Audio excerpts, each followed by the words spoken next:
ธรรมเทระพระเนรฝากเสียงผ่านสายลมลอ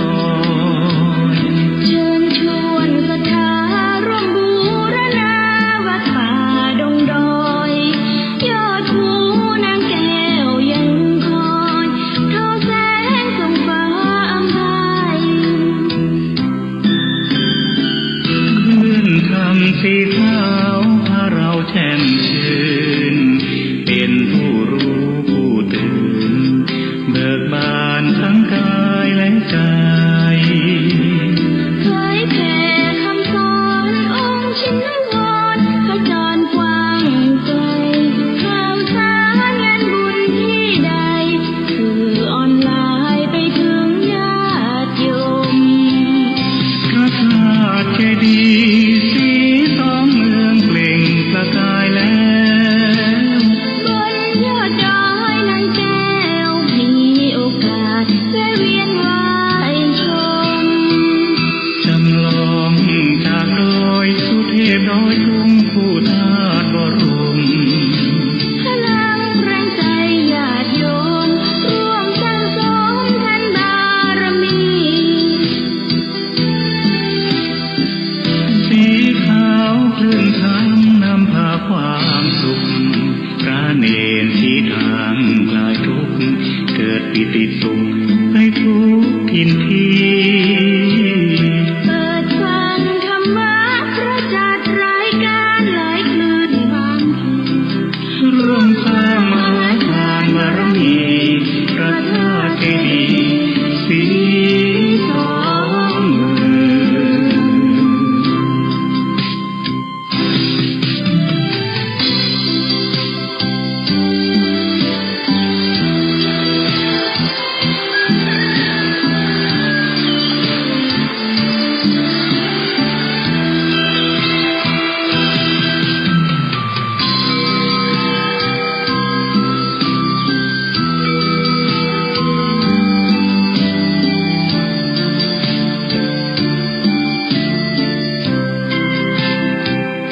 พระธาตุเจดีย์สีสองเมืองเปล่งประกายแล้วบนยอด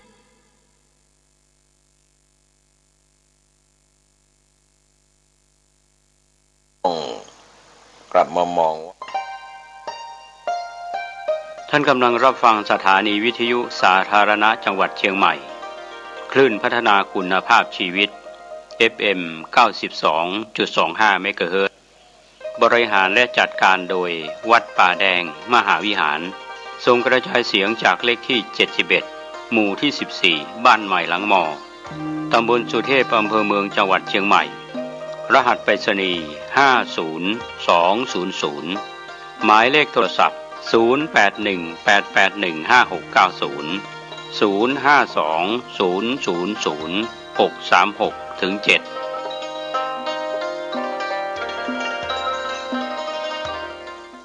ทุก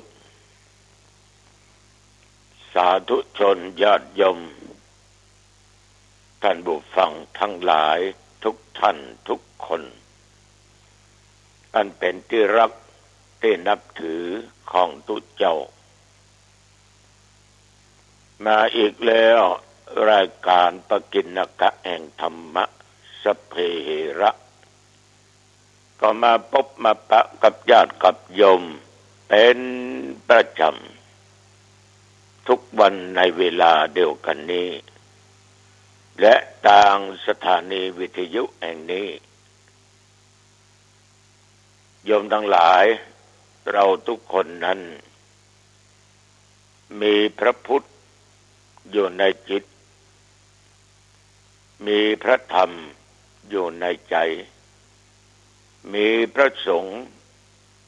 อยู่ในจิตใจของเฮาตอนนี้ไปเฮาทุกคนนั้น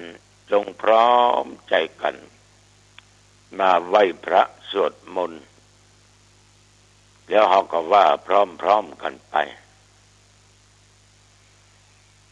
อะระหังสัมมาสัมพุทโธภะคะวาพุทธังภะ คะวันตังอภิวาเทมิกราบพระพุทธสวากาโตภควตาธัมโมธัมมังนัมสสามิกราบพระธรรมสุปฏิปันโนภควโตสาวกสังโฆสังฆังนัมมามิกราบพระสงฆ์ต่อไปเชิญญาติเชิญโยมกล่าวคำนมัสการพร้อมๆกันไปนะโมตัสสะภะคะวะโตอะระหะโตสัมมาสัมพุทธัสสะนะโมตัสสะภะคะวะโตอะระหะโตสัมมาสัมพุทธัสสะนะโมตัสสะภะคะวะโตอะระหะโตสัมมาสัมพุทธัสสะพุทธังสารนังคัจฉามิธัมมังสารนังคัจฉามิสังฆังสารนังคัจฉามิทุติยัมปิพุทธังสารนังคัจฉามิทุติยัมปิธัมมังสารนังคัจฉามิทุติยัมปิสังฆังสารนังคัจฉามิตติยัมปิพุทธังสารนังคัจฉามิตติยัมปิธัมมังสารนังคัจฉามิตติยัมปิสังฆังสารนังคัจฉามิกรมอุตุประกาศว่าระยะนี้แถวบริเวณหนองตองและวัดหนองตองจะมีฝนตก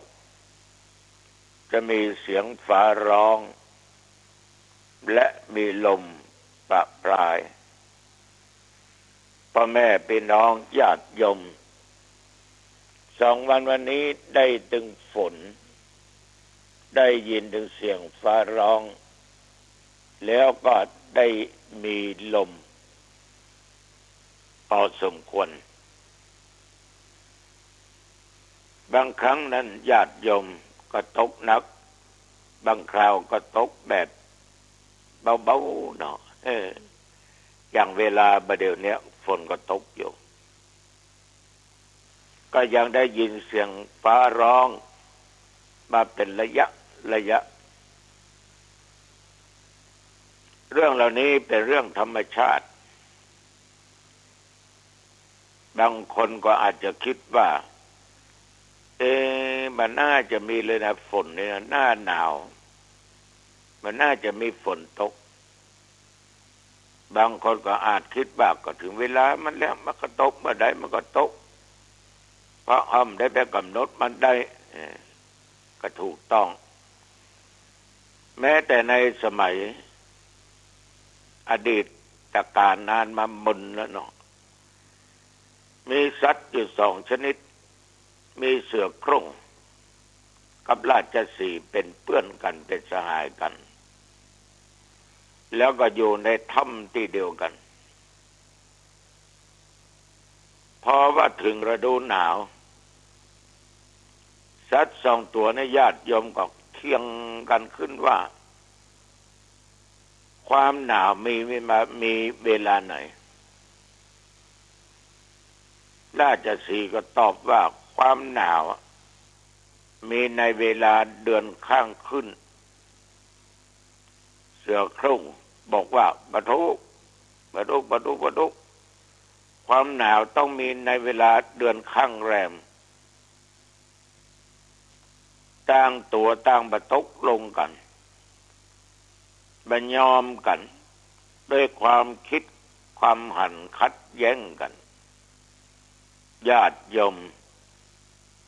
สัตว์ตึง2 ตัวเนี่ยราชสีห์ตึงเสือคงเนี่ยนะก็ปากันไปถามฤาษีแหละได้ไปวัดหนองตองเนาะถ้าไปหนองตองนี่แอนแน่ ฤาษีก็พบกับราชสีห์กับเสือคงเสือคงกับราชสีห์ก็ถามว่าความหนาวเนี่ยมันมาเวลาใดข้างขึ้นก็ว่าข้างแรมฤาษีก็ตอบว่าอันความหนาวนั่นก็มันจะกำหนดแน่ลงไปบ่ได้ว่ามีในเดือนข้างขึ้นหรือว่าข้างแรมเขาจะกำหนดอย่างอี้บ่ได้เพราะมันเป็นธรรมชาติอีกประการหนึ่งเวลาลมพัดมาทาง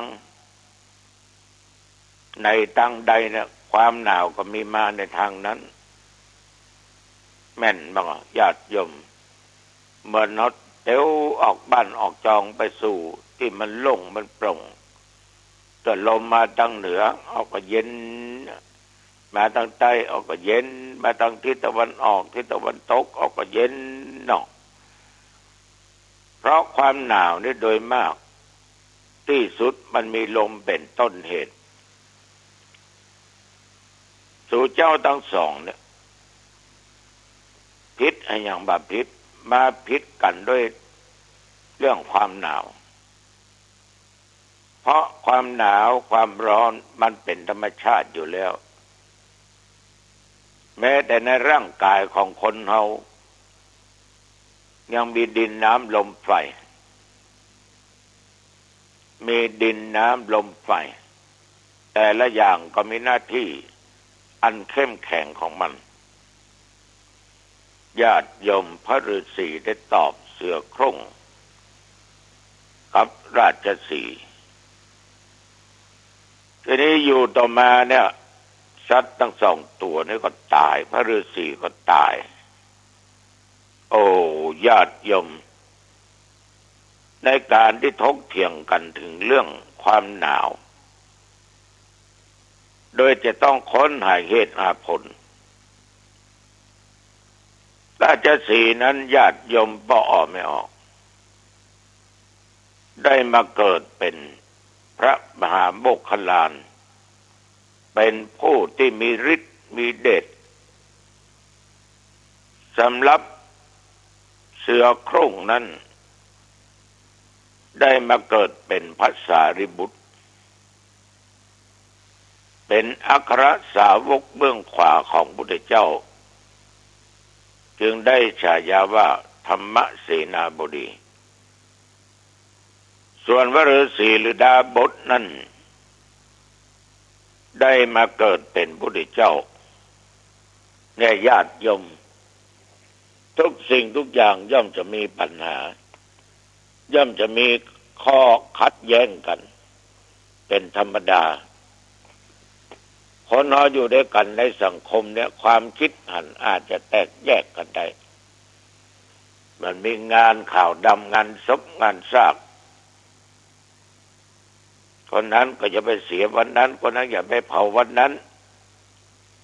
โต้แย้งกันตอนนี้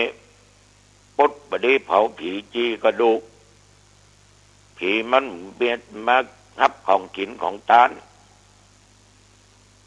บางคนวันเสียบดีเผาศพบางคนว่าเก้าของระวังเด้อดีมันมีศพ1ญาติโยมไปเสียวันนั้นเจ้าอาวาสแล้วก็ติดกิจนิมนต์ที่อื่นหมดพระเจ้าวันนั้นมี2 ตนเลื่อนไปก็เจอวันเสียเอาไปเสียมาได้ตรงวันก็เป็นวันพุธก็เอาไปมาได้คนนั้นก็ห้ามคนนี้ก็ห้ามไปวันเป็นวันหัสบดีฉันไปเจอสักวันเก้ากองไปถึงวันศุกร์ ก็ติดขัดชาวบ้านชาวจองในหมู่บ้านนั้นก็มีการมีงานขึ้นบ้านใหม่กันแล้วก็เตรียมกันไว้หมื่นละ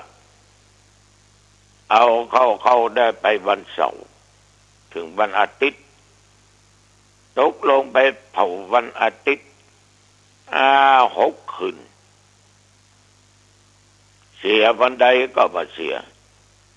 ในที่สุดต้องเสี่ยงสตางค์ไปวันหนึ่ง7-8 พันบาทเป็นหมื่นบาท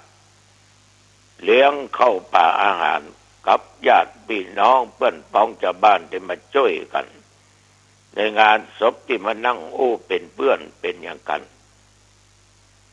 ญาติโยมก็กลุ่มก็ได้น้อย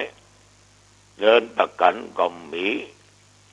ต้นทุนก็มีเลยไปกู้ไปยืมเปิ้นเอามาใจก่อนหวังก้ากลุ่มนั้นจะไปใจจะไปสร้างในที่สุดญาติโยมเผาศพเรียบร้อย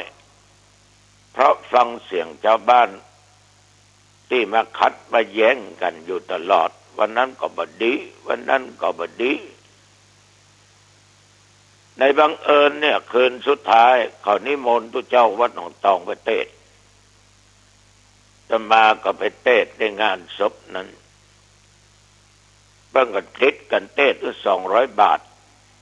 ก็มีความดีใจเพราะเอาหูแล้วว่าเพิ่นเป็นคนทุกข์ยากกำลังมีปัญหาอยู่เรื่องสตางค์การเทศน์200 บาทข้าวหอมก็ได้หำน้อย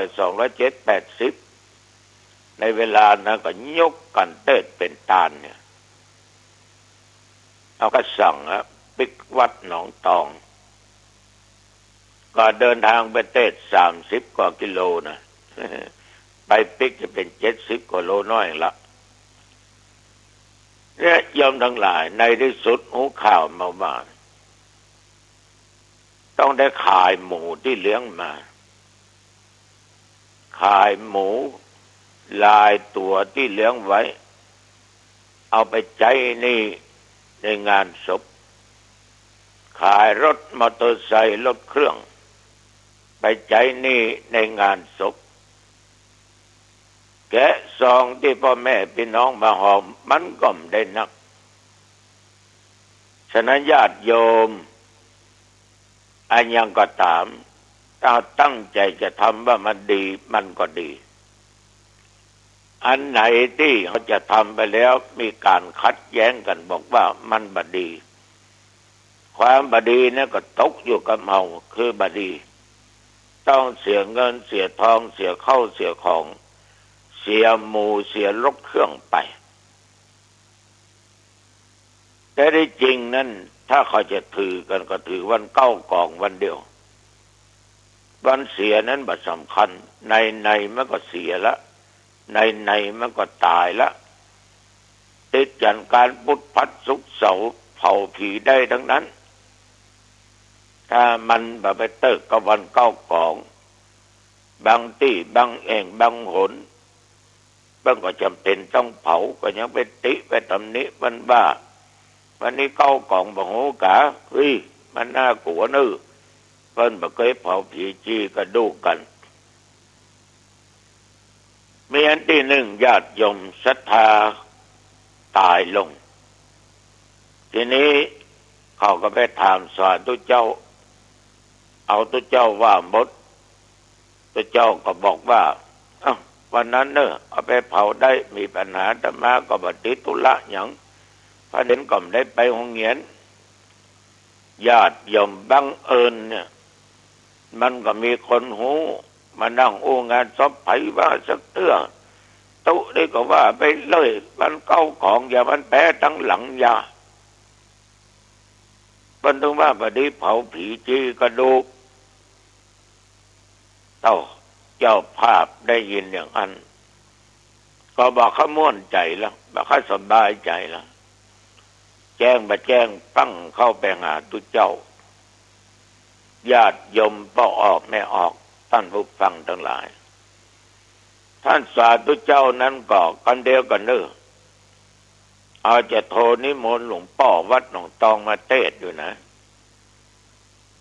แกก็โทรมาแล้วก็ปรึกษาหลายอย่างญาติโยมท่านผู้ฟังคืนนั้นอาตมาไปนั่งเทศน์ก็บอกเหตุให้ฟังว่ามันเป็นอย่างเน้อตั้งใจทำดีคิดดีมันถึงจะดีมันเป็นพิษเป็นภัยอย่างถ้าหากว่าหัวมันคึดมันจามันดีเมื่อปู่อาจารย์วัดหนองตองตายนะเพิ่นเป็นถึงผู้ใหญ่บ้านเขาก็กำหนดไปเผาวันเก้าของคนนั้นก็มาว่าคนนี้ก็มาว่าพอเตอะมันนึกอย่างมีอันเป็นไปนักจะตายด้วยกันโละเพราะตัวเจ้านั่นเนาะเขาก็มีวิธีการสถาปังตุหลวงเปิ้นปังเอาอย่างนี้ไปเอาชุดแต่งกายของเปิ้นถ้าเป็นแม่หญิงก็เอาสิ้นเอาเสื้อเอาผ้าครัวของเปิ้นที่มันชอบใส่เป็นผู้ชายก็เตียวกับเสื้อที่มันชอบใส่และของอะไรอย่างต่างๆนั้นนะจดชื่อมันใส่ในตรงเสื้องั้นชื่อนายนั้นนางนั้นนามสกุลนั้นเกิดพศเดือนวันนั้นวันที่นั้นตายวันที่นั้นตรงวันนั้นเดือนนั้นพศนั้นกำหนดเผาในวันนั้นแล้วปากันเอาผ้าโคไปเผาในปัจจาเนอะบอกละว่าเผานายนี้นามสกุลชื่อนี้ในวันนี้คือทำกันอย่างอี้เตอะเพราะเขาทำเมื่อปู่อาจารย์เพราะเป็นควบตำแหน่งเป็นผู้ใหญ่บ้านตั้งแต่เผาอาจารย์หรือผู้ใหญ่บ้านไปในปอดได้เป็นปีมีไปตายสักคนนะมีไปตายสักคนญาติโยมศรัทธาและตุเจ้าก็ทำตามนั้นก็มีภัยเป็นอย่างสักคนนะมันอยู่ที่กำปากของเฮาอยู่ที่ความคิดของเฮาแต่ว่าเฮาไม่ใช่ละประเพณีที่เปิ้นถือกันถ้ามันได้ถล่มไปแล้ววันนี้ไปแล้วก็ดีไปคัดแย้งดีไปว่าอย่างกันคือปากคนเฮาเนี้ยมันเป็นมงคลถ้าปากมันเป็นมงคลเนี่ยญาติโยมมันต้องดีหมดอย่างเคยเคยจ่าคนแต่ก่อนน่ะมันจะขึ้นบ้านใหม่นี่มั้งเอาชื่อคนชื่อแก้วชื่อดีกะชื่อเรินกะแก้วดีกะขึ้นนำหน้าแล้วที่ประตูขั้นใดเขาจะสังเกตเห็นว่าเปิ้นเอาดีลูกมาแขวนเลยฮะนี่นะจะเป็นดีควายกะดีของสัตว์นั่นนะพอได้มาแขวนเอานามเอากำปากของคนใดขึ้นบันไดแงนพอดีด่ะดีเนาะดีด่ะดีแต่ดีเพราะดีแขวนก็ว่าดีแต่ญาติโยมทั้งหลายกำปากมันเป็นมงคลแต่ยุคปัจจุบันนับได้นักแขวนเนอะหมู่ทำลายก็มีนะทั้งลุ่งลาบกินกจะโลขึ้นบ้านไปอันนี้ไผ่เอาดีมาแขวนนี่แหละลักเอามีดไปปาดของเปิ้นเนี่ยเอาปุ้นเอาไปใส่ลาบปุ้นกินกันเฮฮากัน เนี่ยมันอยู่ที่กำปากกำกำจ่าของเฮาปากเป็นเอกเลขเป็นโทโลกคนเฮาถ้าดีมันก็ดีนะบ่ดีมันก็เป็นหายนะอย่างเฮาไปปบไปปะเปิ้นเนี่ยเอาม่วนจ่าหวานมันได้กินเป็นน้ำบ่น่ะจดโลเข้าไปก็คัดเปิ้นย่ำปอดด่าเปิ้นว่าเปิ้นน้ำก็ตึมได้กินดีบ่ดีโดนดินกี่ขว้างไล่ออกจากบ้านนักบัตันฉะนั้นญาติโยมมันมีที่ปากมีที่ความคิดของเฮาหรือเป็นมงคลมันก็ถึงเป็นมงคลฉะนั้นเพิ่นต้องบอกว่าในเรื่องของปัจจุบันขอให้ญาติโยมคิดแต่สิ่งที่ดีๆเรื่องแต่สิ่งที่ดีๆแล้วก็คือตั้งความหวังไว้ว่าเฮาเนี่ย หวังในสิ่งที่ดีๆระวังในสิ่งเลวร้ายแล้วก็พยายามตั้งหน้าที่ทำหน้าที่ในปัจจุบันของตัวให้ดีที่สุดจะเป็นข้าราชการจะเป็นพ่อค้าแม่ขายจะเป็นนักเรียนนักศึกษาจะเป็นทุเจ้าจะเป็นอย่างก็ตามทำหน้าที่ในปัจจุบันให้ดีที่สุดมันจะชนะความดีได้หมดถ้าเราตั้งใจทำความดีสิ่งที่เราหวังมันย่อมจะเกิดกับเราได้ในสิ่งดีๆย่อมสำเร็จได้ทุกอย่างนะโยมเนอะใครเป็นคนสร้างในสิ่งดีก็คือตัวเราเป็นคนสร้างในชีวิตของเราเองความดีความชั่วมันอยู่ในตัวเราแล้วเราจะเอาชั่วมาใจกันใจทางกายมันก็ชั่วทางกายใจทางวาจาก็ชั่วทางวาจาใจทางด้านจิตใจมันก็คิดในทางที่บ่ดีฉะนั้นญาติโยมเราสร้างสิ่งดีทำสิ่งดีหวังสิ่งดี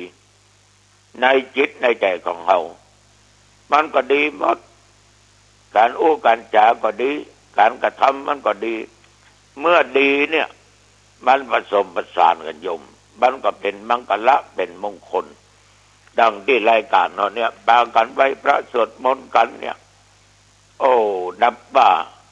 เราทำปัจจุบันให้ดีที่สุดแล้วเราตั้งใจกระทำในสิ่งที่ดีอู้จาสิ่งที่ดีคิดในสิ่งที่ดีสิ่งดีๆต่างๆก็จะบังเกิดต่อชีวิตของเราอันนี้ตุเจ้าก็ขอฝากกับพ่อออกไม่ออกปีนี้จะมาว่าจะส่งน้ำพระธาตุเจ้าเกศแก้วจุฬามณีนะในวันที่16เนี่ยเป็นวันมาฆบูชาก็จะส่งน้ำกันตามปกติเนอะโยมแม่จันฟองกิ่วแก้วเพื่อได้สร้างไว้ญาติโยมผู้ใจบุญใจกุศลจะไปร่วมก็ได้เนอะก็จะนิมนต์ทุกเจ้ามาเจริญพุทธมนต์สืบบุราชตาตัวเหียแล้วอบรมสมโภชพระพุทธรูปพระประจำวันเกิดโยมเกิดวันไหนได้ไปไหว้พระวันนั้นเนอะที่บนวิหารหลวงวัดหนองตองแต่ถ้าเหน็ดเหนื่อยเมื่อยล้าเป็นวัดเป็นจามเป็นไอบ่ทับไปเนอะอยู่ในกลุ่มเสี่ยงก็บ่ทับไปเนอะถ้าญาติโยมปกติไปก็จะไปประมาทกาดจะไปตกใส่หน้ากากไปทุกคนเนอะสถานที่นั่งก็จัดห่างกันพอสมควรอย่างน้อยก็เม็ดกว่าทั้งหลังก็เม็ดกว่าทั้งหน้าก็เม็ดกว่าข้างซ้ายข้างขวาก็เม็ดกว่าบนวิหารนั้นจะนั่งได้ประมาณบ่เกิน60ถ้าไปนั่งเต็นท์ก็จัดไว้อย่างดีญาติโยมทั้งหลายนั่งเก้าอี้ตัวไหนก็นั่งเก้าอี้ตัวนั้นนะ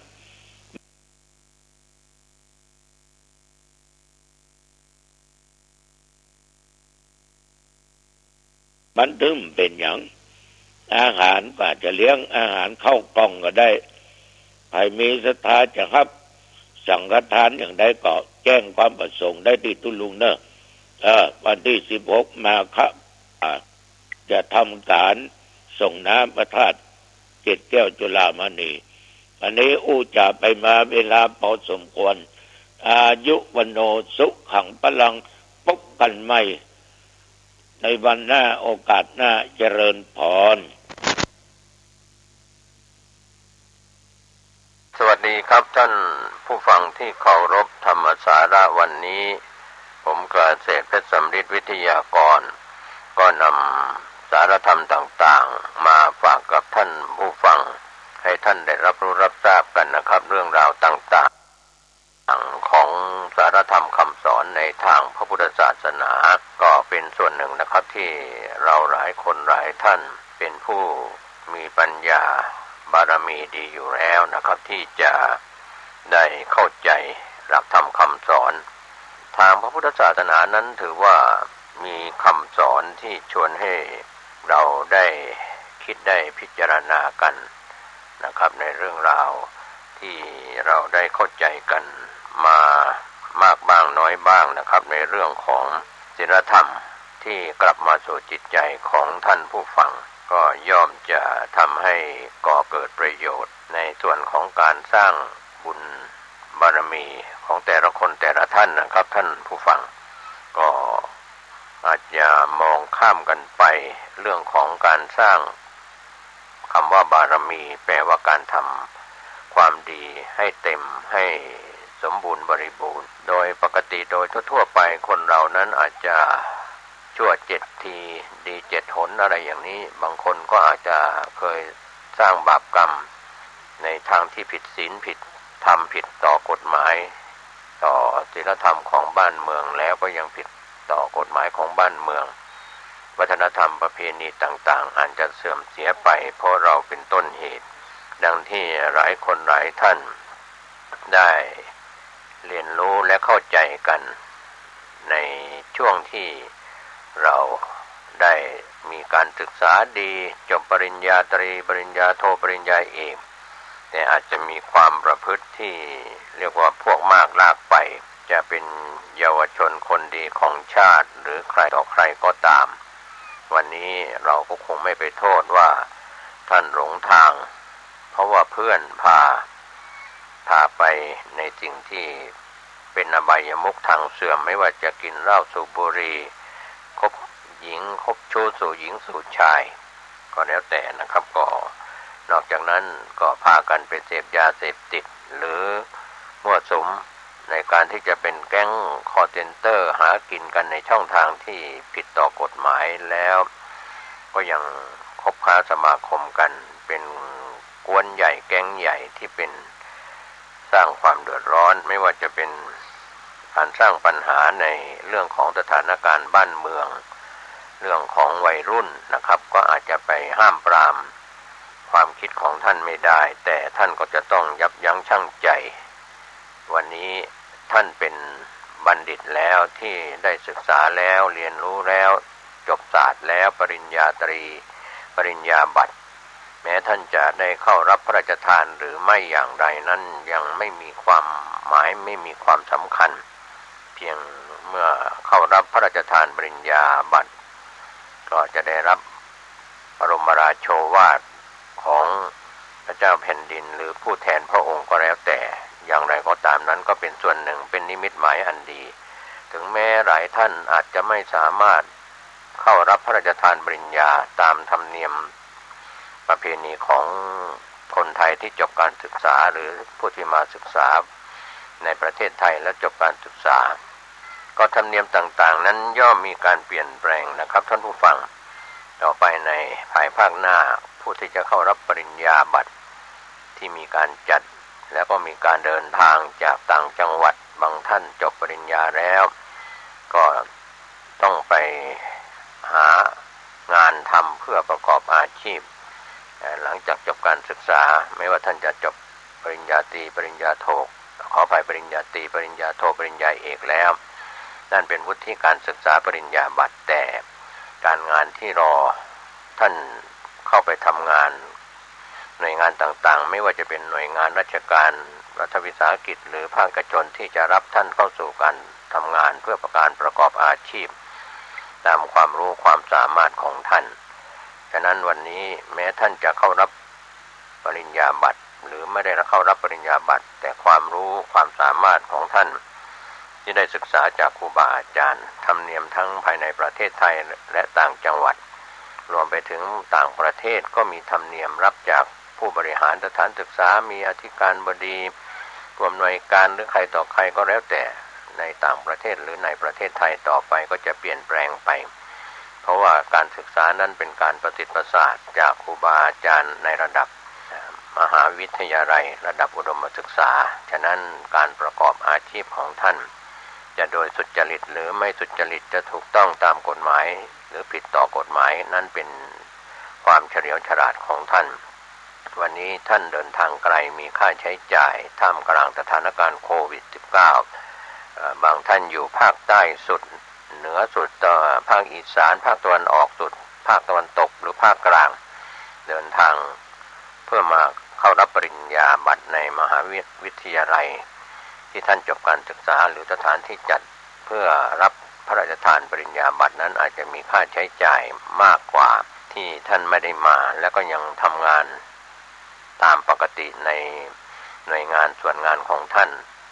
ฉะนั้นปริญญาบัตรปริญญาใจวันนี้ก็มีความหมายสำหรับท่านในสถานการณ์โควิด -19 ที่เกิดขึ้น2 ปี 3 ปีมานี้หลายท่านต้องประคับประคองด้านเศรษฐกิจเงินทองก็ฝืดเคืองนะครับเรียกว่าข้าวยากหมากแพงเดือดร้อนกันทุกหย่อมย่าค่าครองชีพเพราะฉะนั้นปัญหาที่เกิดขึ้นนั้นไม่ใช่เกิดขึ้นเฉพาะคนที่จบปริญญาและไม่มีงานทำนั้นยังไม่พอนะครับก็จบไม่จบก็เหมือนกันก็ตกงานกันแรงงานขั้นต่ำก็ไม่พอกินไม่พอใช้หรือการจ้างงานอัตราการจ้างงานและหลายท่านที่จะต้องถูกออกจากงาน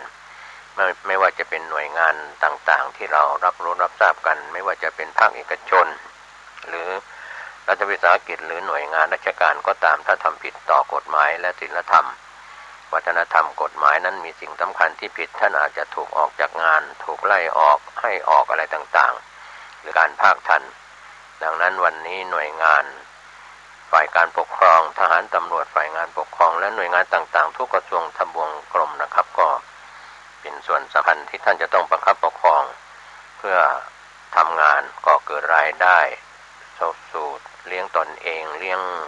คนในครอบครัวก็ชีวิตทุกวันเราก็อยู่เหมือนอยู่บนเส้นได้นะครับอันตรายพลาดพลั้งบางครั้ง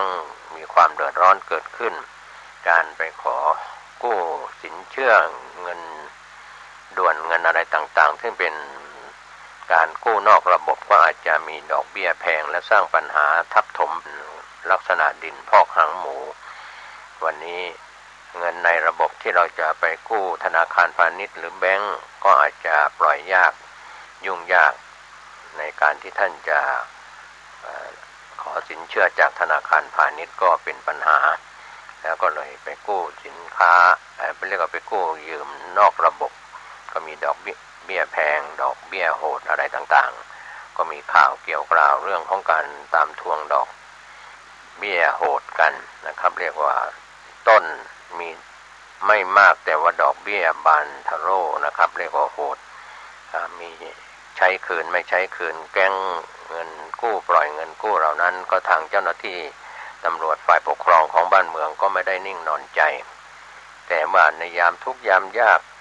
ในสถาบันครอบครัวและก็ที่เราได้รับรู้รับทราบข้อมูลข่าวสารเดือดร้อนกันเรียกว่าบางครอบครัวตกงานไม่มีงานทำก็เดือดร้อนกันในครอบครัวก็มีการกู้หนี้ยืมสิน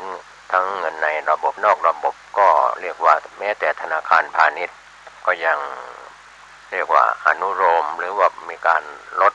ในส่วนของดอกเบี้ยบางครั้งต้นไม่ได้หักนะครับในธนาคารพาณิชย์ก็เหลือเรียกว่าหักแต่ดอกหรือดอกก็เข้าไปทบต้นอีกต่างๆผสมเรียกว่าประดังเข้ามาความรู้สึกนึกคิดของพี่น้องประชาชนคนไทยหรือคนที่มาอาศัยอยู่ในประเทศไทยท่านก็ได้รับรู้รับทราบประสบปัญหาต่างๆวันนี้ท่านอาจจะดีใจท่านได้จบปริญญาบัตรจบการศึกษาแต่ต่อจากวันนี้ไปเดือนนี้เดือนหน้าปีนี้ปีหน้าท่านจะมีงานทำหลายท่านที่ทำงานอยู่แล้วก็พร้อมที่จะตกงานถูกให้ออกโดยความจำยอมไม่จำยอมเพราะว่าภาคเอกชนหรือหน่วยงานต่างๆนั้นเขาขาดทุนไม่สามารถที่จะจ้างท่านได้ก็คงมีการให้ออกจากงานในช่องทางต่างๆหรือลดค่าตอบแทนที่เป็นเงินเดือนท่านยอมก็อยู่ต่อไปท่านไม่ยอมก็เป็นคนว่างงานตกงานแต่สิ่งหนึ่งที่เราคิดและเข้าใจกันตามหลักธรรมคำสอนในทางพระพุทธศาสนานั้นเราต้องเลี้ยงชีพคือต้องเลี้ยงตัวเองเลี้ยงคนที่อยู่ในครอบครัวต้องกินต้องใช้เรียกว่าต้องกินทุกวันเช้ากลางวันเย็นหรือกลางคืนก็แล้วแต่เรื่องของกินของใช้ที่จำเป็นโดยเฉพาะสาธารณูปโภคอุปโภคบริโภคน้ำกินน้ำใช้ไฟฟ้าประปาค่าใช้จ่ายในครัวเรือนไม่ว่าจะเป็นโทรศัพท์ อินเทอร์เน็ตหรือค่าต่างๆก็เรียกว่าดินพอกหางหมูกันทีเดียวเรียกว่ามีแต่เรื่องจ่ายมากกว่าที่จะรับเข้ามาทุกวันนี้หลายท่านคุยกันสนทนากันว่าท่านมีค่าตอบแทนเท่าไหร่ได้รับเงินเดือนเท่าไหร่มีค่าใช้จ่ายมากน้อยแค่ไหนไม่ว่าอะไรจะแพงสินค้าก็ขึ้นราคาน้ำมันก็ขึ้นของกินของใช้ก็ขึ้นราคาเหตุใดรัฐบาลจะทำการควบคุมดูแลลงมาดูแลอย่างใกล้ชิดเลือดตาแทบกระเด็นของภาคประชาชนกำลังประสบปัญหาเรื่องค่าครองชีพจะกินจะใช้สินค้าขึ้นราคาสินค้าสาธารณูปโภคค่าน้ำค่าไฟค่า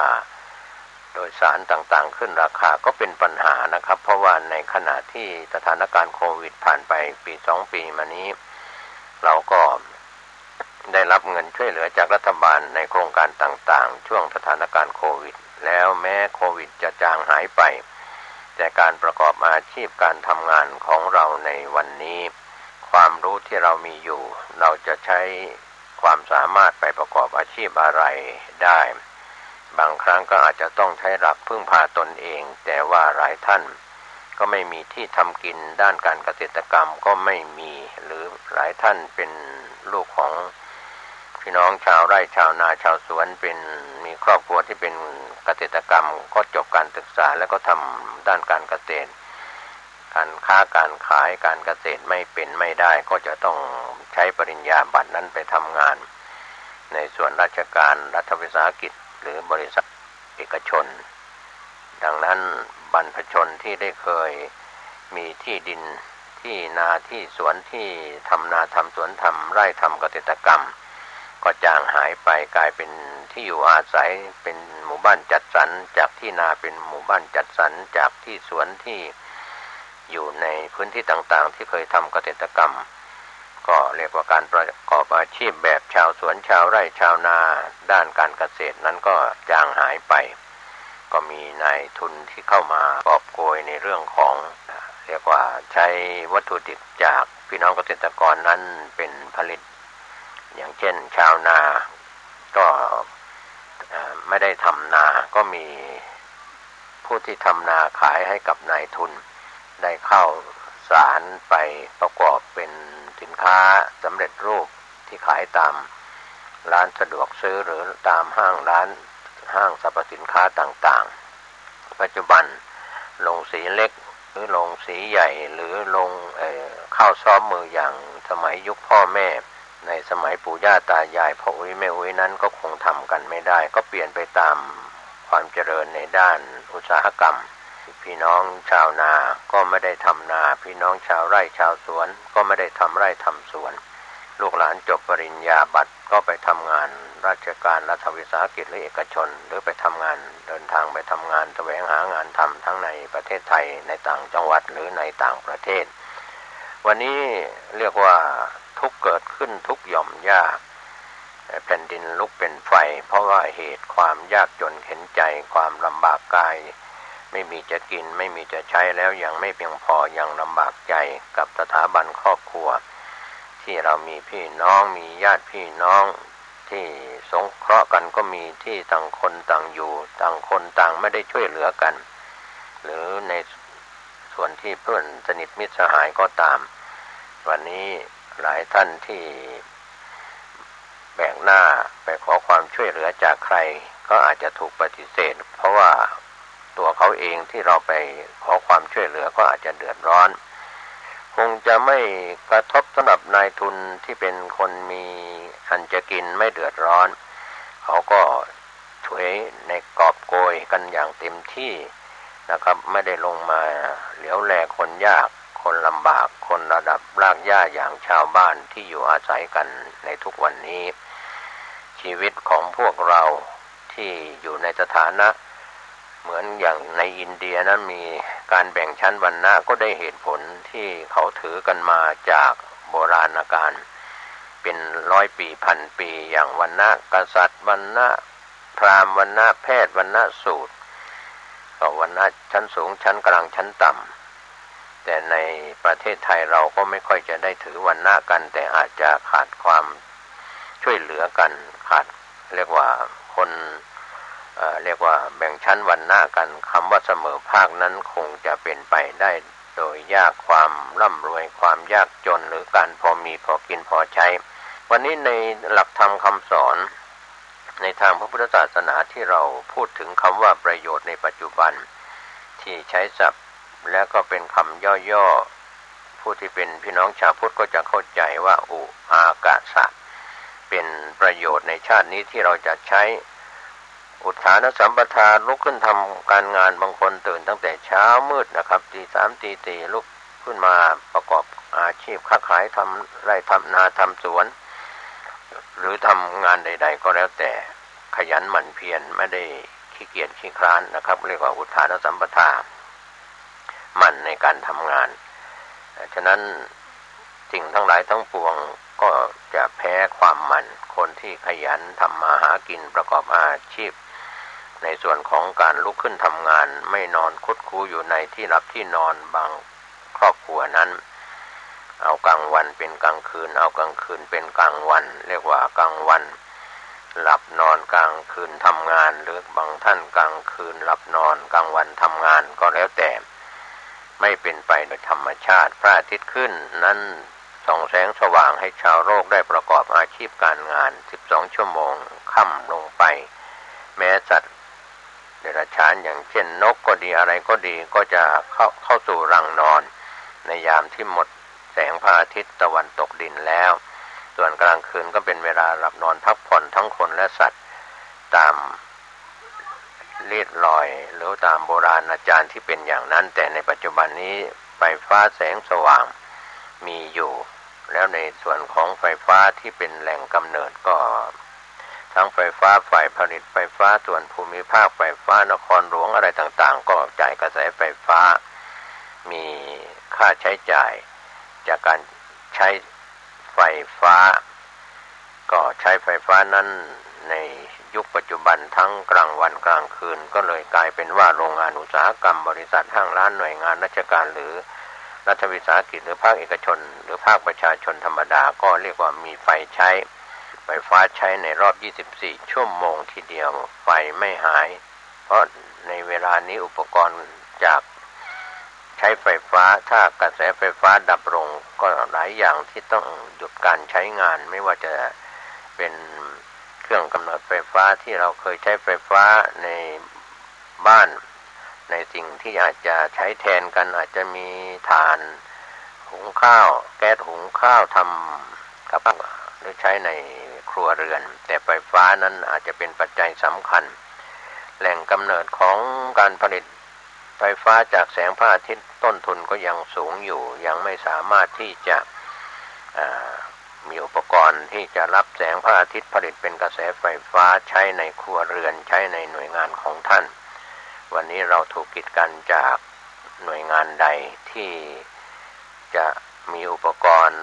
รับแสงพระอาทิตย์เป็นกระแสไฟในส่วนของเซลลูล่าในส่วนของการผลิตแสงไฟฟ้าจากพระอาทิตย์เซลลูล่านั้นเป็นแหล่งกำเนิดไฟฟ้าที่จากธรรมชาติคือพระอาทิตย์วันนี้เราก็พยายามจะสวนกระแสที่จะไม่ใช้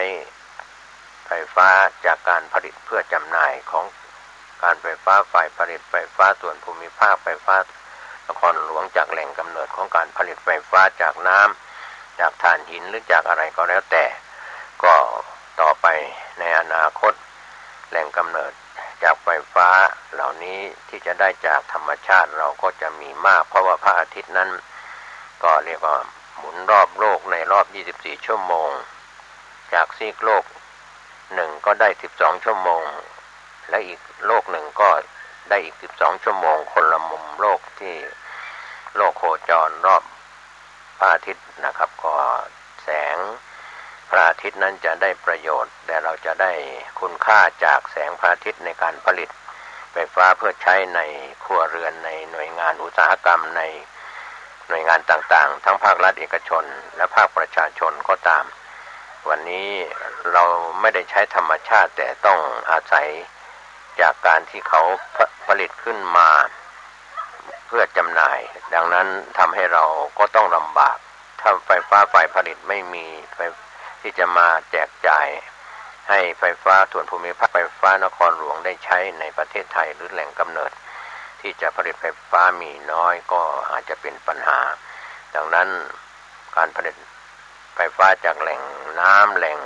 ถ่านหินหรืออะไรก็แล้วแต่ก็ยังคงมีอยู่ทั่วโลกไม่ใช่เฉพาะประเทศไทยแต่การที่จะได้ไฟฟ้าจากแสงพระอาทิตย์นั้น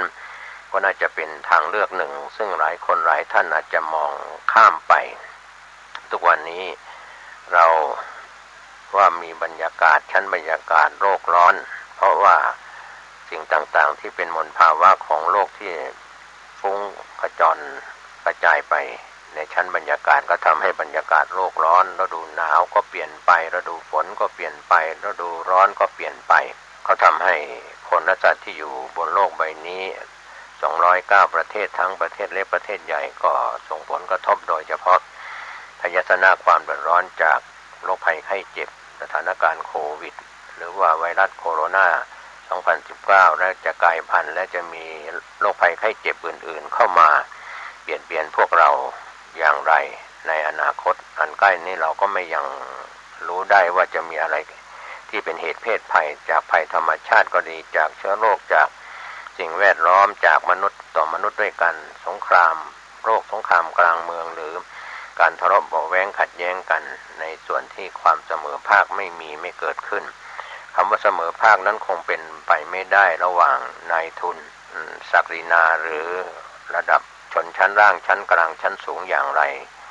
ก็เรียกว่าความเสมอภาคนั้นคงไม่มีแต่ว่าเราจะต้องปฏิบัติตามกฎหมายของแต่ละประเทศที่บัญญัติไว้เป็นความเสมอภาคเหมือนกันในถิ่นที่มีพระพุทธศาสนาเราก็มียอมรับนับถือคำสอนในทางพระพุทธศาสนาว่าสิ่งที่เสมอกันสองอย่างศีลสามัญญตาทิฏฐิสามัญญตาความเสมอภาคด้วยข้อวัดปฏิบัติคือศีลมีศีล5เสมอกันมีศีล8ศีล10ศีล227เสมอกันหรือ311เสมอกันในสมัยโบราณของภิกษุณีแล้วก็มีความเห็นเสมอกันเรียกว่าเป็นสัมมาทิฏฐิเชื่อในกรรมและผลของกรรมเชื่อว่าโลกนี้มีจริงเชื่อว่าโลกหน้ามีจริงเชื่อว่าคุณพ่อคุณแม่มีบุญมีคุณจริงๆกรรมที่ทำดีแล้วย่อมได้ผลเป็นความสุขความเจริญจริงกรรมที่ทำเป็นความชั่วผิดต่อกฎหมายและศีลธรรมแล้วก็เป็นความทุกข์ความเดือดร้อนจริงๆโรคภัยไข้เจ็บเกิดขึ้นมาแล้วเบียดเบียนให้เราบั่นทอนอายุเราสั้นลงความตายจึงมาเยือนก่อนวัยที่เรียกว่าอุบัติเหตุตายเพราะอุบัติเหตุตายเพราะหมดกรรมตายเพราะสิ้นอายุนะครับโดยเฉพาะตายจากอุบัติเหตุก็คืออุบัติของโรคที่กำลังเบียดเบียนกันเราได้เห็นคนตายได้เห็นภาพข่าวและได้รับทราบข่าวสารจากสถานการณ์โควิด-19 ปี2ปีมาจนถึงปัจจุบันก็อาจจะเจือจางไปคนเจ็บป่วยและคนตายอาจจะเจือจางไปด้วยปัญญาของมนุษย์เราก็คงจะแก้ไขปัญหาสถานการณ์โควิด-19 ได้ไม่นานเกินรอขอให้เราได้ดูแลตนเองเป็นส่วนสำคัญตนเป็นที่พึ่งของตนเป็นสิ่งสำคัญวันนี้และวันหน้ามิใช่จะไปรอพึ่งพาคนอื่นหน่วยงานอื่นมาช่วยเหลืออยู่ตลอดคงเป็นไปได้ยากวันนี้เราต้องพึ่งพาตนเองช่วยเหลือตนเองมองหาหนทางว่าเราจะอยู่รอดปลอดภัยในชีวิตประจำวันอย่างไรให้เกิดความสุขในส่วนที่เราจะมีอาชีพประกอบอาชีพอย่างไรทำการงานอย่างไรมีค่าครองชีพสินค้าไม่แพงหรือมีการควบคุมสินค้าของรัฐบาลก็เป็นส่วนหนึ่งที่จะช่วยทำให้การปรับ